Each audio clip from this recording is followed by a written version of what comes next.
Look, when it comes to pro wrestling opinions, I tend to say the uncomfortable stuff out loud.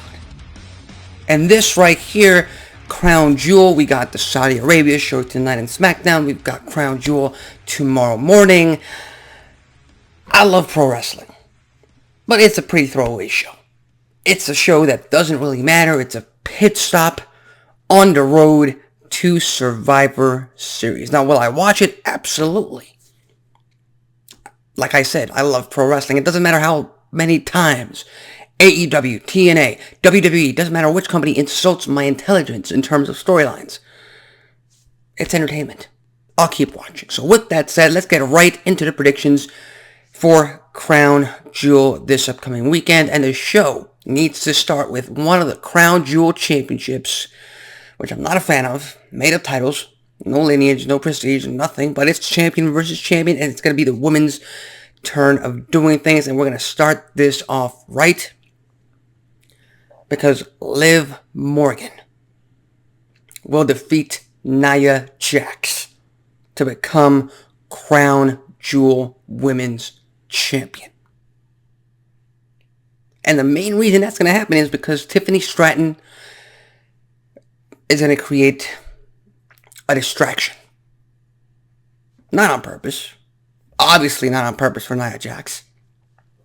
But that's going to cost Liv Morgan, Nia Jax the match. And eventually Tiffany Stratton tomorrow will also cash in her Money in the Bank briefcase and become WWE Women's Champion and set that women's division on SmackDown back on the right track.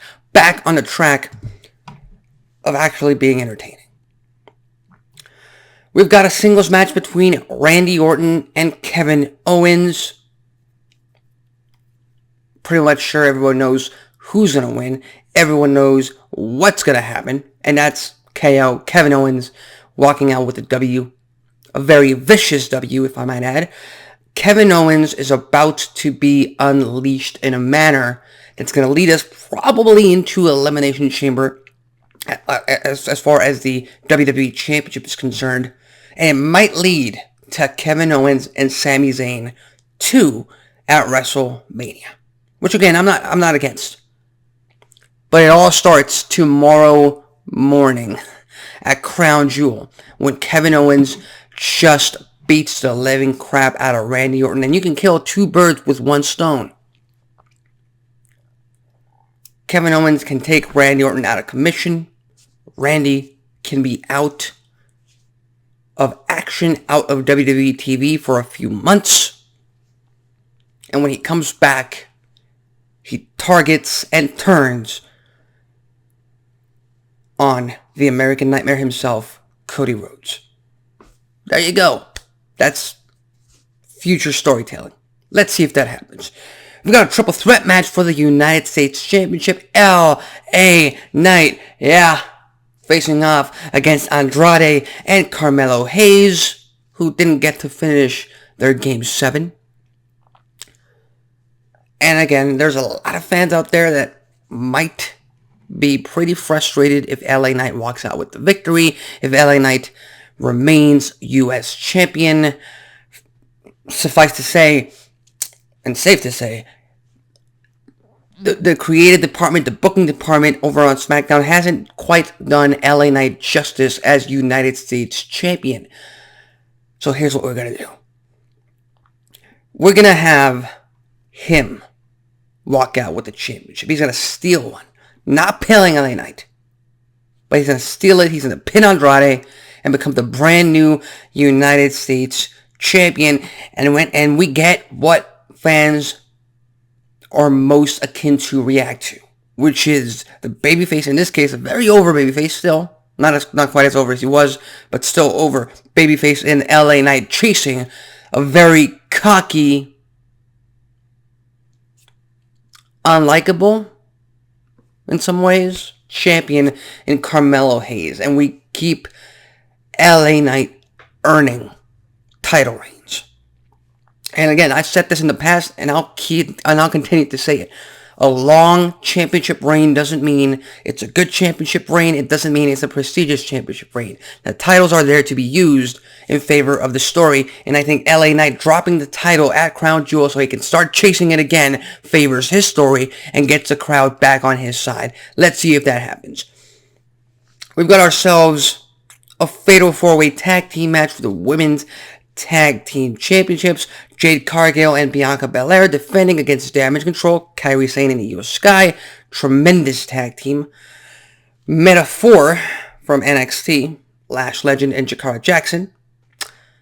Not really too familiar with NXT itself, gotta admit, I'm sorry. And Chelsea Green and Piper Niven. Fatal 4-way. I think there's a 80% chance Jade and Bianca walk out with the win. But if somebody has to walk out new tag team champions, it's definitely got to be Damage Control, because Kairi Sane and Io Sky, they've won the tag titles before. Io Sky was a tremendous women's champion last year. They can definitely give Cargill and Belair a run for their money. And again, it's far too soon to break up Bianca and Jade. That match is a WrestleMania match bound to happen. Plus, Jade Cargill needs more in-ring reps. So, again, if I had to put money on it, Cargill and Belair retain. But I wouldn't be surprised if Damage Control walks out with the win. We've got ourselves Seth frickin' Rollins versus Bronson Reed in a match that can literally go to any one of these men. Bronson Reed could win. Seth Rollins could win. You watched my video on Monday, you already know.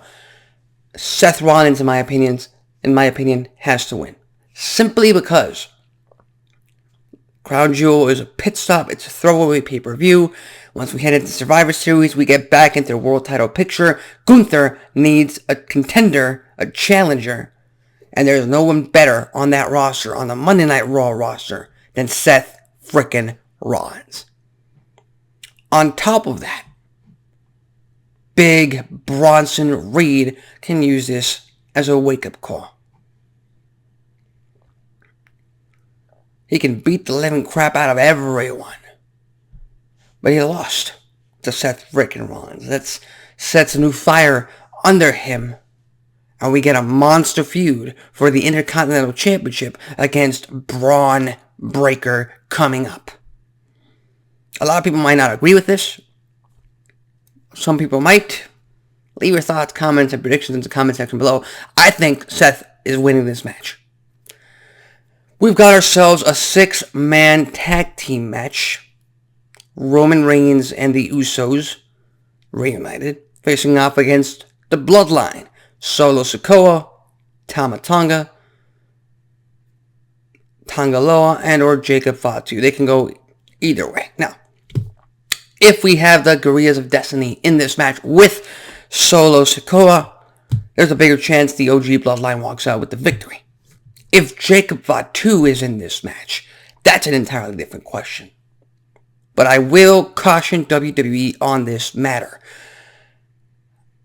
I hope, and I'm pretty sure they might go for a no contest, for a double disqualification, for a double countout, something that doesn't give us a definitive winner in this 6-man tag team match, so that we can set up War Games at Survivor Series. As a matter of fact, I put money on the fact that this match will have no winner. Because if it has a winner, War Games is pretty much decided. And if it has a winner, then Jacob Fatu was definitely not in this match, because Jacob Fatu is a game changer in that ring and outside of that ring, in any kind of warfare. So there you go. And then we reach the main event, the match that should main event this show. It is for the Men's Crown Jewel Championship, another brand new title that I really don't care for, but we're talking about the World Heavyweight Champion, and we're talking about the undisputed WWE Champion, Cody Rhodes and Gunther. Champion versus champion. They've been really cautious in terms of telling the story, in terms of not getting too personal. They've made it all about brand prestige, world title prestige. They've seldom touched upon personal attacks against one another. Excuse me. And the main reason for that is this is a big money feud, big money match later down the line for a personal rivalry.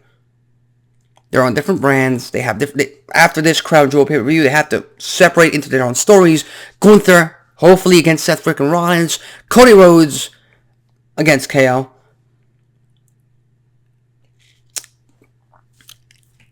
And Cody Rhodes is walking out with the victory.